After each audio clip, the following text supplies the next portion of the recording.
in all that distress and grief, somehow or the other, those words were so magical that they kept me going. I was trying to put that smile on my face all the time, was hiding. It was so hard to hide the pain, which was there. But all I knew was that if I will give up, my mother and my brothers will give up too. I cannot see them crying with me. So what kept me going was, one day I asked my brothers, I know I have a deformed hand, but I'm tired of looking at these white walls in the hospital and wearing these white scrubs. I'm getting tired of this. I want to add more colors to my life. I want to do something. Bring me some colors. Bring me some small canvas. I want to paint. So the very first painting I made was on my deathbed, where I painted for the very first time. It was not just an art piece or just my passion. It was my therapy. What an amazing therapy it was. Without uttering a single word, I could paint my heart out. I could share my story. People used to come and say, what lovely painting, so much color. Nobody could see the grief in it. Only I could. So that's how I spent 2.5 months in my hospital, crying, never complaining or whining, but painting. And then I was discharged, and I went back home. And I went back home, and I realized that I have developed a lot of pressure ulcers on my back and on my hip bone. I was unable to sit. There were a lot of infections in my body, a lot of allergies. So doctors wanted me to lie down on the bed straight for not 6 months, for not 1 year, for 2 years. I was bedridden, confined in that one room, looking outside the window, listening to the birds chirping, and thinking maybe there will be a time when we'll be going out with the family and enjoying the nature. That was the time where I realized how lucky people are, but they don't realize. That is the time where I realized that the day I'm going to sit, I'm going to share this pain with everyone to make them realize how blessed they are, and they don't even consider them lucky. There are always turning points in your life. There was a rebirth day that I celebrated. After 2 years and 2.5 months, when I was able to sit on a wheelchair, that was the day when I had the rebirth. I was a completely different person. I still remember the day I sat on the wheelchair for the first time, knowing that I'm never going to leave this, knowing that I won't be able to walk for the rest of my life. I saw myself in the mirror, and I talked to myself. And I still remember what I said.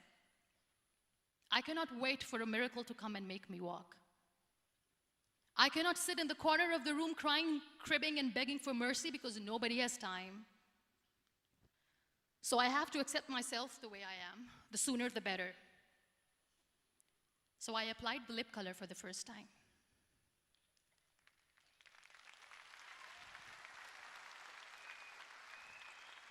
And I erased it. And I cried. And I said, what am I doing? A person on a wheelchair should not do this. What will people say? Clean it up.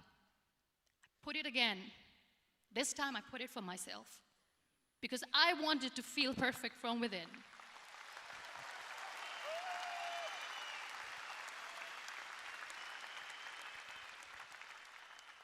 And that day I decided that I'm going to live life for myself. I am not going to be that perfect person for someone. I am just going to take this moment and I will make it perfect for myself. And you know how it all began? That day I decided that I'm going to fight my fears. We all have fears. Fear of unknown, fear of known, fear of losing people, fear of losing health, money. We want to excel in career, we want to become famous, we want to get money. We are scared all the time. So I wrote down one by one all those fears, and I decided that I'm going to overcome these fears one at a time. You know what was my biggest fear? Divorce. I couldn't stand this word. I was trying to cling on to this person who didn't want me anymore, but I said, no, I have to make it work. But the day I decided that this is nothing but my fear, I liberated myself by setting him free. And I made myself emotionally so strong that the day I got the news that he's getting married, I sent him a text that I'm so happy for you and I wish you all the best. And he knows that I pray for him today.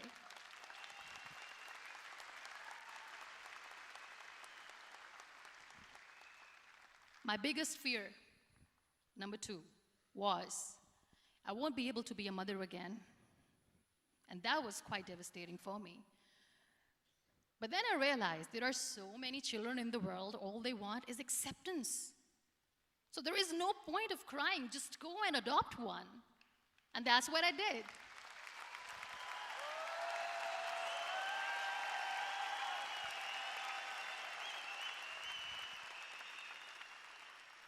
I gave my name in different organizations, different orphanages. I didn't mention that I'm on a wheelchair, dying to have a child.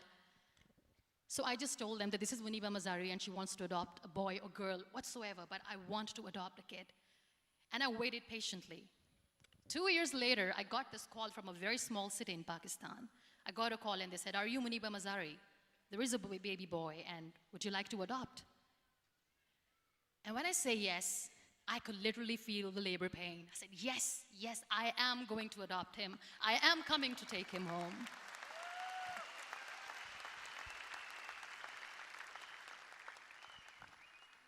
And when I reached there, the man was sitting and he was looking at me from head to toe. And in back of my head, I kept thinking that, oh my God, he's going to say she's on the wheelchair, she doesn't deserve it. How is she going to take care of him? And I looked at him and I said, do not judge me because I'm on the wheelchair. But you know what he said? He said, I know you will be the best mother of this child. You both are lucky to have each other.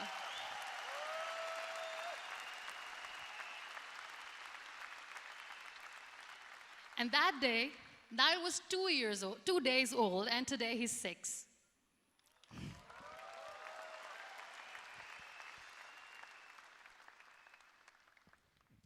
You'll be surprised to know another bigger fear that I had in me. It was facing people. I used to hide myself from people. When I was on bed for 2 years, I used to keep the door closed. I used to pretend that I'm not going to meet anyone, tell them that I'm sleeping. You know why? Because I couldn't stand that sympathy that they had for me. They used to treat me like a patient. When I used to smile, they used to look at me and say that, you're smiling, are you okay? I was tired of this question being asked, are you sick? Well, a lady yesterday at the airport asked me, are you sick? And I said, well, besides the spinal cord injury, I'm fine, I guess.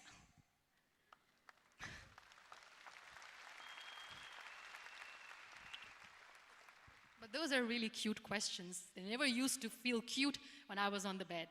So I used to hide myself from people, knowing that, oh my God, I'm not going to see that sympathy in their eyes. It's all right. And today I'm here speaking to all these amazing people because I have overcome the fear.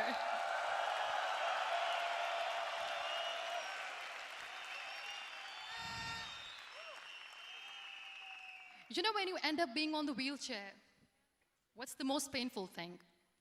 That's another fear that people on the wheelchair or the people who are differently abled have in their hearts, but they never share. I'll share that with you.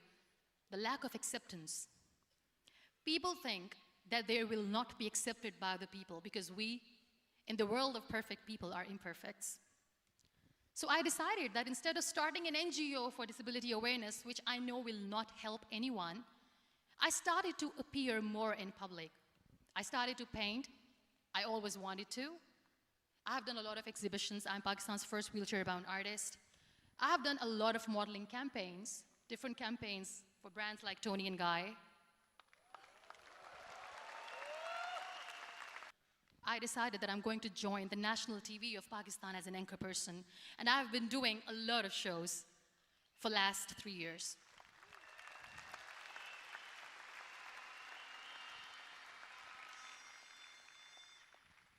So when you accept yourself the way you are, the world recognizes you.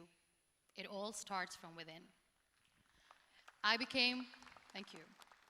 I became the National Goodwill Ambassador for UN Women Pakistan, and now I speak for the rights of women, children. We talk about inclusion, diversity, gender equality, which is a must. I was featured in BBC 100 Women for 2015. I'm one of the Forbes 30 under 30 for 2016. And it all didn't happen alone. You all are thriving in your careers. You have bigger dreams and aspirations in life. Always remember one thing. On the road to success, there is always we, not me. Do not think that you alone can achieve things. No.